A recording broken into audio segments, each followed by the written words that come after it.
ఈ ఆరాధనలో దేవుడు నాకు ఈరోజు ఇచ్చిన మంచి పదం, నాకిష్టమైన పదం. నేను దీన్ని కుటుంబ ఆరాధనగా పిలవాలనుకుంటున్నాను.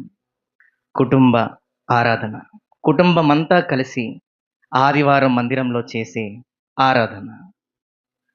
ఆరాధన అంటే ఎంత ఇష్టంగా అనిపించాలంటే, ఎంత నచ్చాలంటే, అప్పుడప్పుడు మీరు కొంతమందిని చిన్న బిడ్డలున్న తల్లిదండ్రులను చూస్తే, ఆడపిల్లలున్నా, అబ్బాయిలున్నా, నాన్న బండేసుకొని రాగానే వెంటనే ఏం ఎక్కాలంటారండి?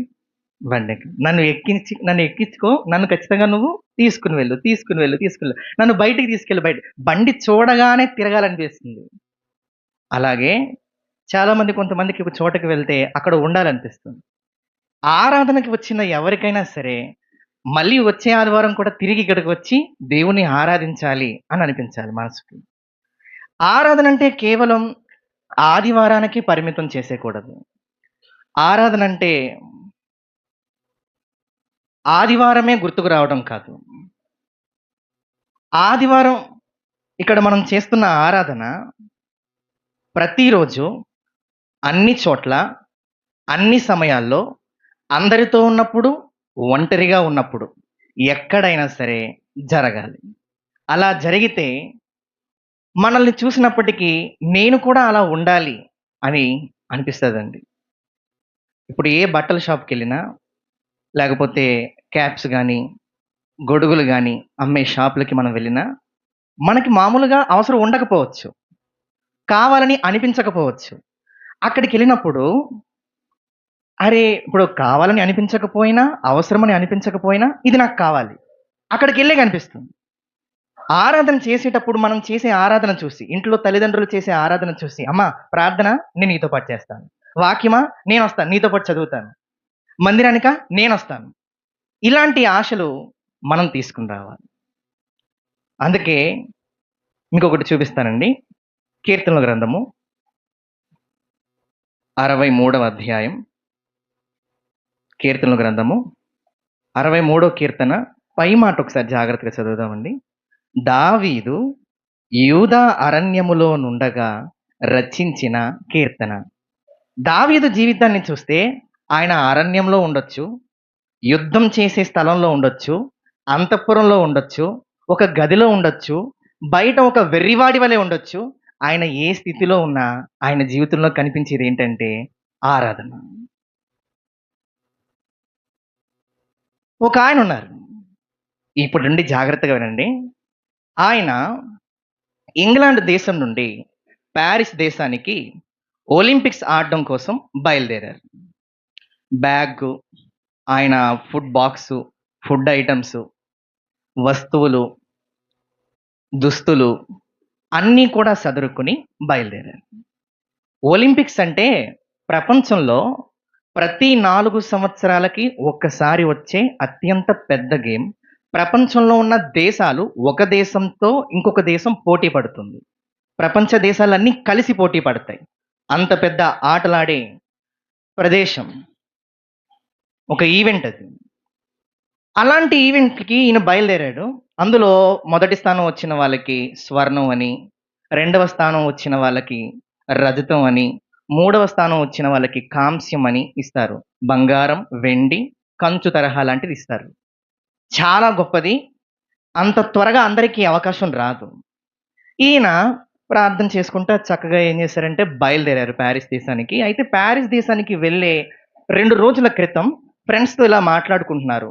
నేను ఒలింపిక్స్‌కి సెలెక్ట్ అయ్యాను. 100 మీటర్ల పరుగు నేను పరిగెడతాను.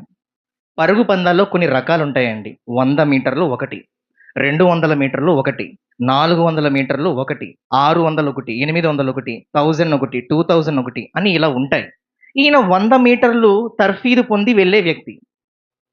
ఈయన ఫ్రెండ్స్‌తో మాట్లాడుతూ, సరే నేను సెలెక్ట్ అయ్యాను అన్నీ బానే ఉంది. ఇది గనక అంటే నేను చేసే పరుగు పందెం కరెక్ట్‌గా ఆదివారం నేను ఆరాధన చేసే సమయానికొస్తే నేను వెళ్ళటం అంటూ జరగదు అని ఫ్రెండ్స్‌కి సీరియస్‌గా చెప్పేసాడు. అలా చెప్పేసరికి ఫ్రెండ్స్ ఒకేసారి ఉలిక్కిపడ్డారు. ఎందుకంటే ఇది చిన్న విషయం కాదండి. గ్రామ స్థాయి దాటుకుని, మండల స్థాయి దాటుకుని, నియోజకవర్గ స్థాయి దాటుకుని, జోనల్ స్థాయి దాటుకుని, జిల్లా స్థాయి దాటుకుని రాష్ట్ర స్థాయి దాటుకుని, దేశ స్థాయి దాటుకుని ప్రపంచానికి సెలెక్ట్ అయ్యాడు. అంత గొప్ప గేమ్‌కి సెలెక్ట్ అయిన ఈయన ఆదివారం ఆరాధన చేసే సమయానికి వచ్చిందా, నేను వెళ్ళను అనేసాడు. ఫ్రెండ్స్ అంతా కూడా ఏంటి అలా మాట్లాడుతావు? అలా జరగదులే. నువ్వు అలా మాట్లాడకు అని చెప్పేసి అంటా ఉన్నారు. మనకి ఏం అర్థం అవ్వాలంటే, నాకు ఎంత ఆశ్చర్యం అనిపించిందంటే, అంత ప్రపంచ స్థాయిని ఈయన ఎలా కాదనుకున్నాడు? అప్పుడు అనిపించింది. దేవుని ప్రేమించే వారికి దేవునికిచ్చే స్థానం దేనికి ఇవ్వరు. దేవుని ఎవరైతే ప్రేమిస్తారో దేవుని స్థానంలో వారు దేన్ని ఊహించుకోలేరు. ఆ 2 రోజులు అయిపోయిందండి. ప్యారిస్ వెళ్ళిపోయారు. వెళ్ళిపోయిన తర్వాత ఓకే. నీది ఆట ఎప్పుడంటే నువ్వెప్పుడు పరిగెట్టాలంటే కరెక్ట్‌గా ఆదివారం ఉదయం 9 గంటలకు నువ్వు పరిగెట్టాలి అనొచ్చిందండి. ఈయనేమనుకున్నాడు? ఆదివారం వస్తే వెళ్ళన్నాడు. ఎప్పుడొచ్చింది? ఆదివారమే వచ్చింది. ఈయన అందరూ అక్కడున్నారండి. తన స్నేహితులందరూ ఉన్నారు. కోచ్ అక్కడే ఉన్నారు. "వెళ్ళు పర్లేదు వెళ్ళు. వెళ్ళంటే" "ఎక్కడికి వెళ్ళేదండి? వెళ్ళను. నేను ఆరాధన చేసుకుంటానని" మందిరానికొచ్చేసాడు. అప్పుడు ఫ్రెండ్స్ ఏమన్నారంటే మళ్ళీ, "ఏం మాట్లాడుతున్నావు నువ్వు? నీకోసం ఎంత కష్టపడి ట్రైనింగ్ ఇచ్చారు. ఎన్ని డబ్బులు పెట్టుబడి పెట్టి నీకు తర్ఫీదిచ్చారు. మన దేశం పరువేమైపోవాలి? ఎంతమంది నీకోసం ఎదురు చూస్తారు? గోల్డ్ మెడల్‌లు పోగొట్టుకుంటావా నువ్వు? 4 సంవత్సరాలకు ఒక్కసారి మాత్రమే వచ్చే ఆటను పోగొట్టుకుంటావా నువ్వు?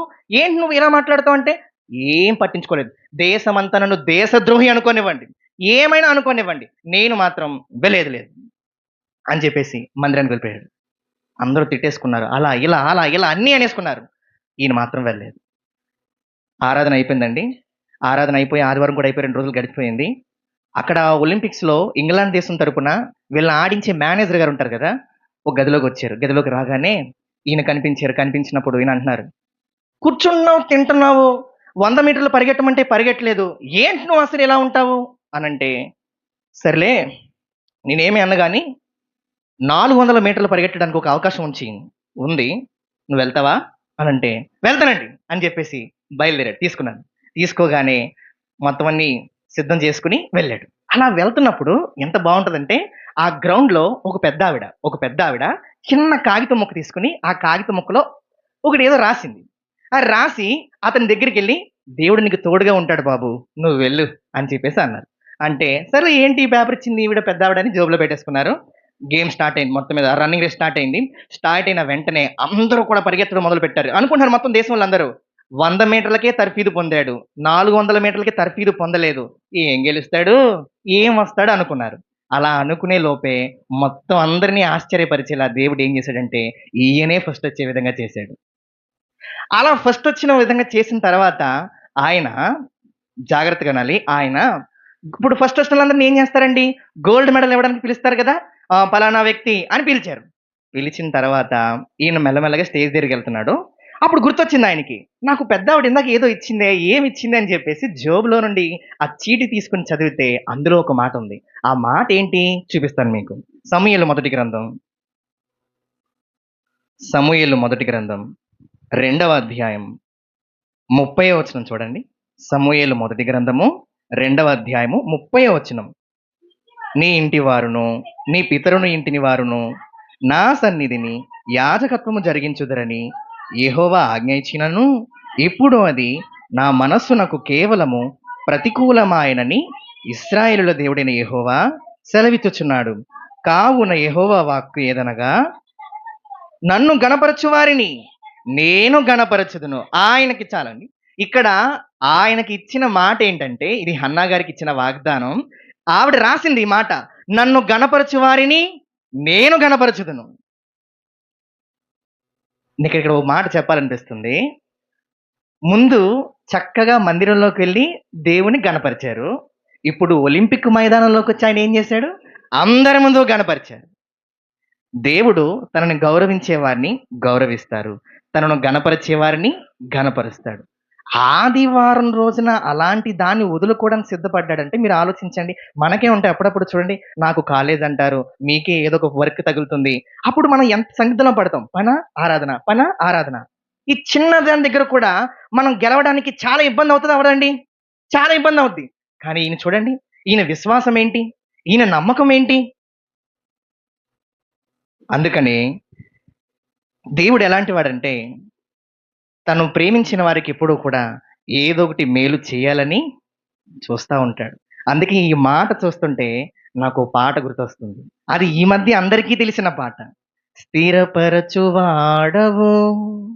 బలపరచువాడవు, పడిపోయిన చోటే నిలబెట్టువాడవు, ఘనపరచువాడవు, హెచ్చించువాడవు, మా పక్షము నిలిచి జయమిచ్చువాడవు, ఏమైనా చేయగలవు, కథ మొత్తం మార్చగలవు, నా నీ నామముకే మహిమంతా తెచ్చుకొందువు యేసయ్యా, యేసయ్యా, నీకే నీకే సాధ్యము యేసయ్యా, యేసయ్యా, నీకే నీకే సాధ్యము. తను నమ్ముకున్న వారి కోసం దేవుడు ఏమైనా చేసే వ్యక్తి. ఇంకో మాట చెప్పమంటారా? దీన్ని ఇంకొక విధంగా చేసుకోవచ్చు. తను నమ్ముకున్న వారిని జోలికొస్తే వారిని కూడా దేవుడు ఏం చేస్తాడంటే ఏమైనా చేసే వ్యక్తి. కాబట్టి అది ఆలోచించి మన దేవుడు బలపరిచేవాడు, స్థిరపరిచేవాడు, ఘనపరిచేవాడు, బలమిచ్చేవాడని దేవుణ్ణి ఆరాధిద్దాం.